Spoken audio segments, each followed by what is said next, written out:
Hey everybody, welcome back to Throttle Grotto, and I am standing in the garage in front of the orange car, the 75 Rabbit. You know what that means. Let's get to it.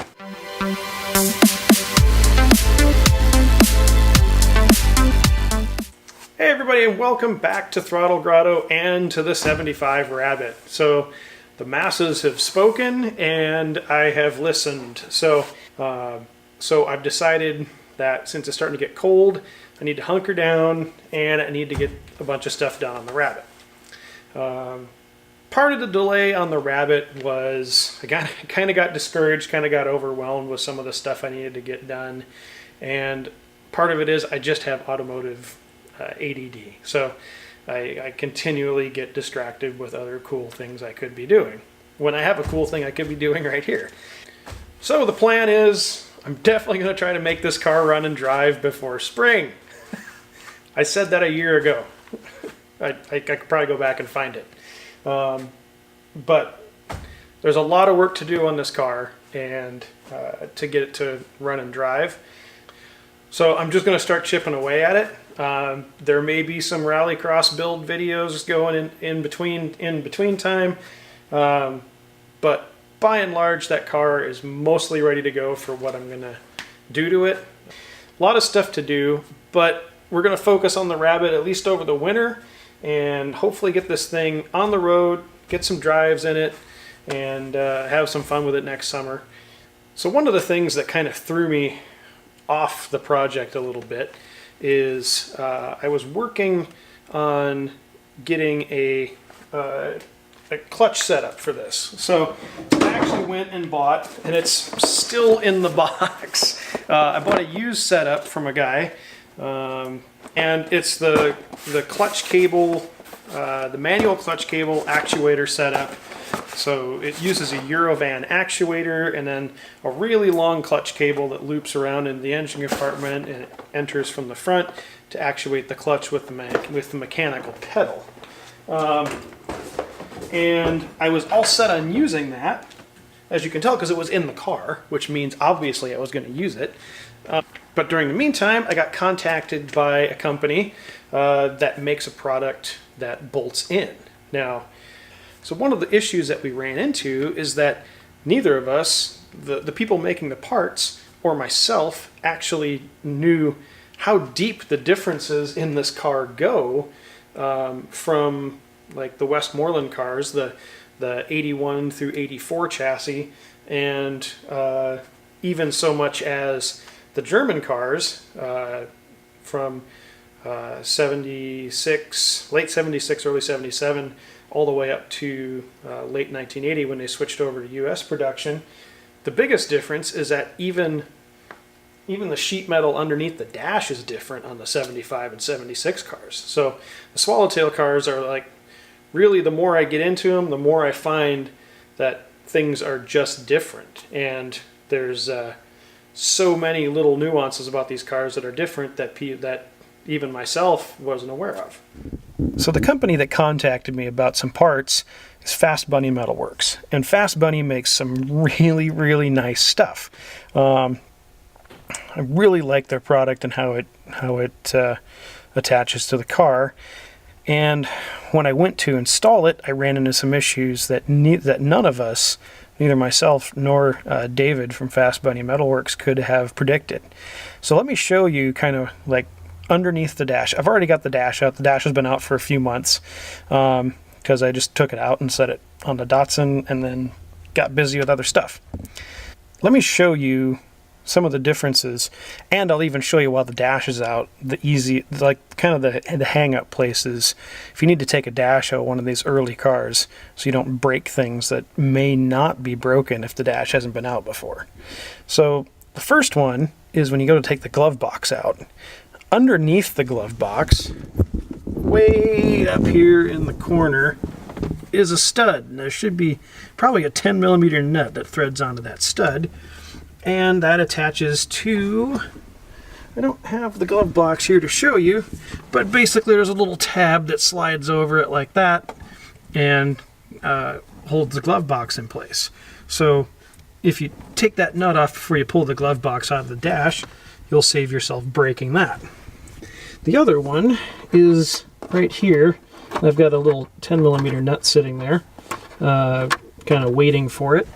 But there's also a clip that attaches down here to the bottom of the dashboard. Once you have that out, there is, let's see here, on the sides here, you can see that they got these two ears here.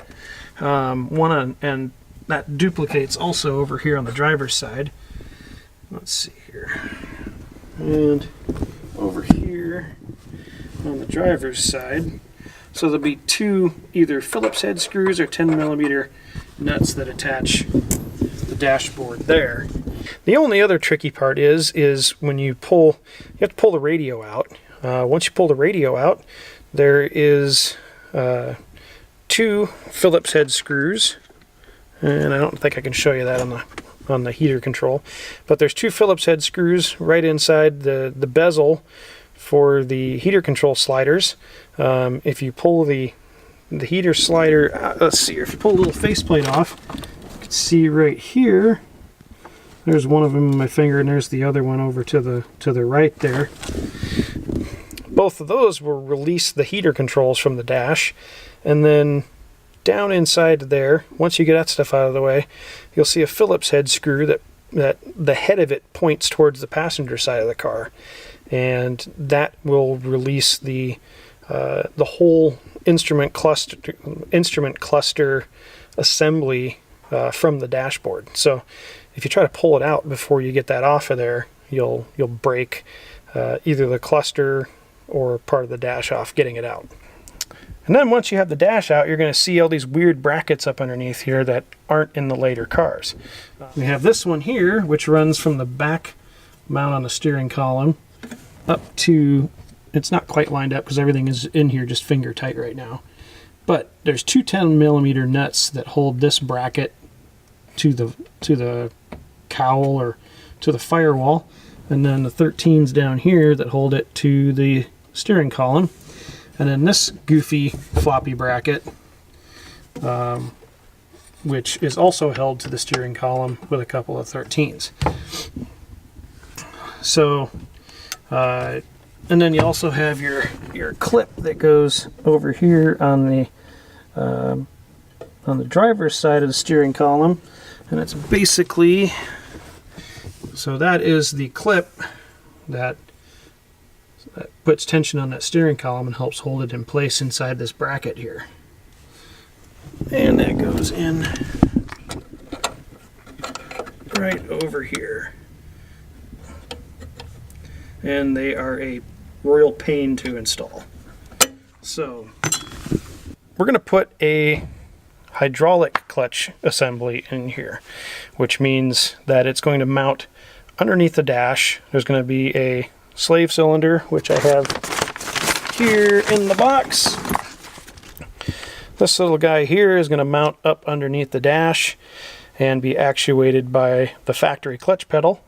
And then there'll be hoses that run through the firewall down to the transmission to the clutch master cylinder, which will actuate the clutch. So should have a really nice feel.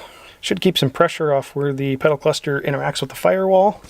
And like, there's a really nice stainless cable that runs through the firewall. It's got a nice slick Teflon coating on it. So really, really nice stuff. But the biggest issue and that I ran into in installing this was the shape of the cowl or the rain tray in the engine compartment is different on these cars than it is on the later cars. So let me set up the tripod and I'll show you guys like taking these brackets out of the way and then putting in the Fast Bunny Metalworks and how I'm gonna fix it and make it stay securely in this car.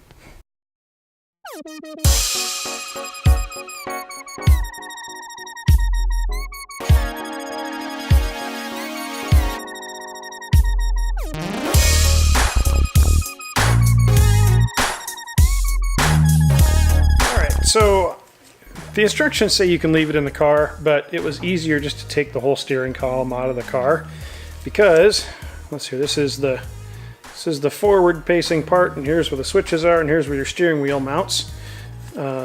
This bracket has to come off. Now, when I had it in the car and I was kind of measuring it up, I feel like you probably wouldn't have to, but in this case, it's going to be a lot easier to play around with where it needs to mount and stuff like that if I just take this off of there, because I have this bracket to locate it, then I have the bracket that this goes in sideways, and our clip goes on here to help hold it on the bottom, and then there will also be a provision for this part of the steering column to be supported as well. So I'm going to go ahead and zip off this lower bracket, and we'll keep going.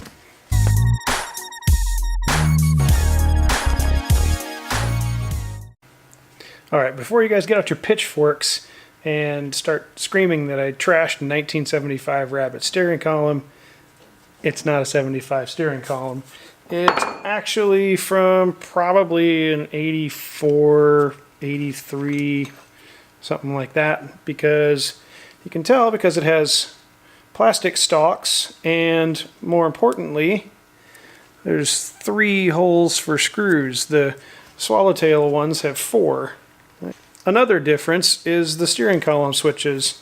They're actually a metal switch on the early cars, like a old Beetle one, and these are plastic, so it won't be right, but they'll work. So I spray painted this black, hit it with a heat gun, and I'm going to let this sit and cure for a little bit so that I don't rub the paint off the first time I go to work on it. Alright everybody, I let the paint on that thing dry long enough that I changed clothes and waited a day to come back out to the garage. Next step is to get the steering column put back into the car and start figuring out where the clamps and the brackets and everything need to line up.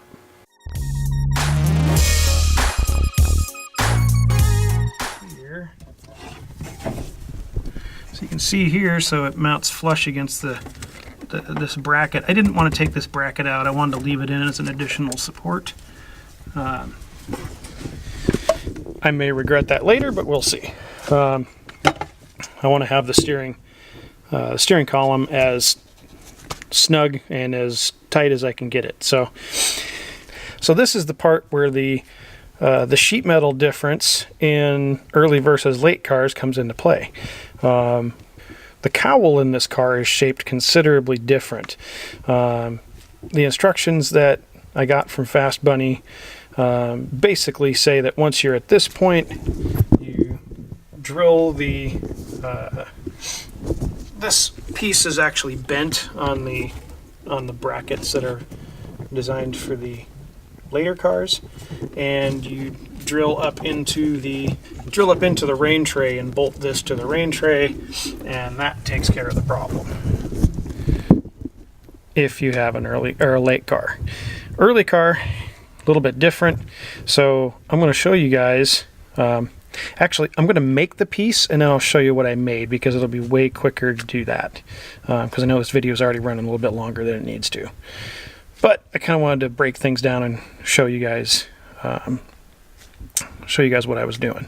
So let me go whip out a piece here real quick. I'll put the camera on super fast so you guys don't get bored watching me do all this. And then I'll show you the solution.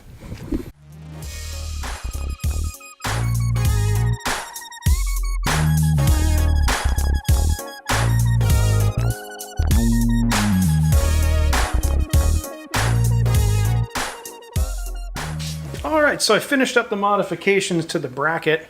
If you guys couldn't tell, I'll show you what I did. So this is the bracket you start out with. This is a, it's bent so that you can mount this bracket underneath the rain tray in an 81 to 84 Rabbit, probably 77, 78, all that stuff. But what I had to do was modify the one that I have to work in the 75.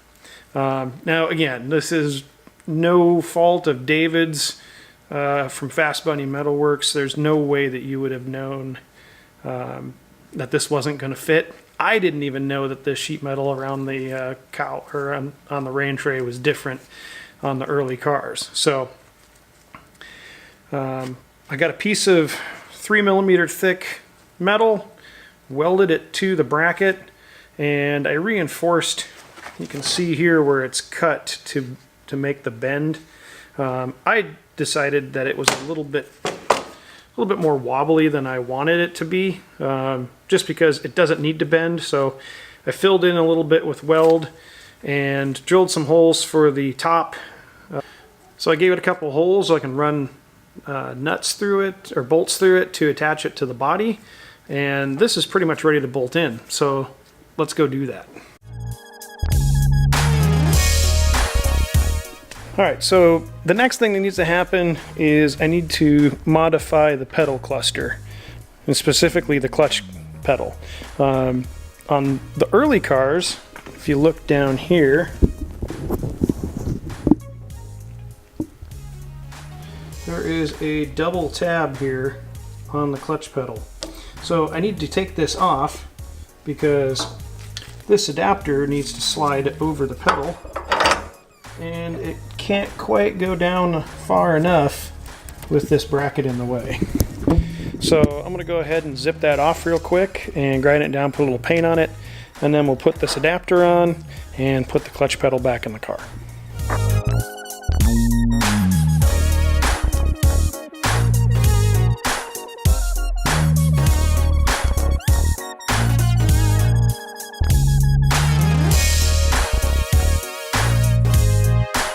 Alright, so one thing that might trip you up when you're looking at how this thing goes on here is the orientation of how this goes versus where the holes in the bracket are.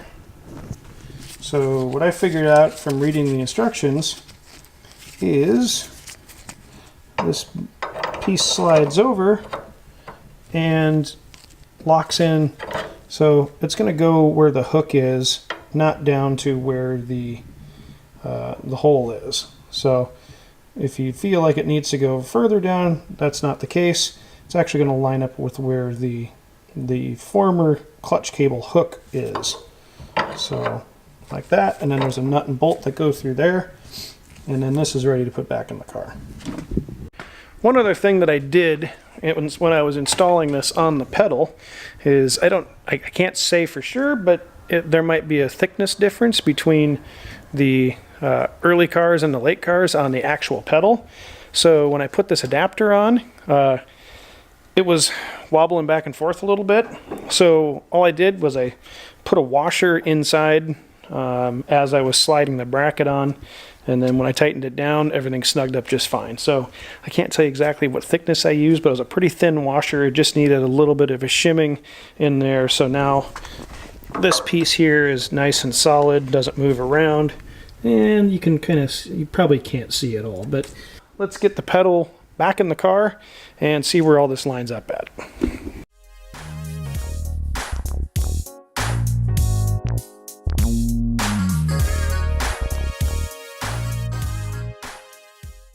Alright, this is where things are starting to get really interesting. So we have the pedal in, and we're running into another issue that is probably a variance between the early car and the late car, and that is the distance between where this bracket mounts. And the bracket's in the right place because inside the car I have enough room to get the cap off the reservoir around the dash brace. So it's not an issue of where the bracket is placing the master cylinder, but it's an issue with the pedal and how far away the fulcrum, or the end of where the pedal is going to do its thing, from the fulcrum, which is the pivot that it moves on, and where this all lines up. So in plainest English, I can't even say it. This setup right here is about 2 inches long. So I have to come up with a solution to take this clevis and get it to about right here on the clutch master assembly. So that is where I'm going to end this episode. Is I'm going to take some time and probably go to the hardware store and take the clutch master with me and see if I can come up with something. I've figured out that I can get about a half an inch out of each one of these pieces if I cut them down, and it should still be safe because it's pushing straight on. There's no lateral stresses, but that still leaves me an inch of stuff that I have to figure out. So I'd like to say this is going to be all Project Minky, and it's going to be really super cool and rad when it's done. But I don't have those kind of tools. So that'll leave you guys in suspense until next week on how I solve the 2-inch problem that I have here on the pedal cluster. Once I have everything in and put together in the next episode, I will show you guys how it all goes together and works. I also have to remember to order a clutch master cylinder because I don't have one yet. So, yay. So that is it for this week. Thank you guys so much for watching. Until next time, get out there and work on something.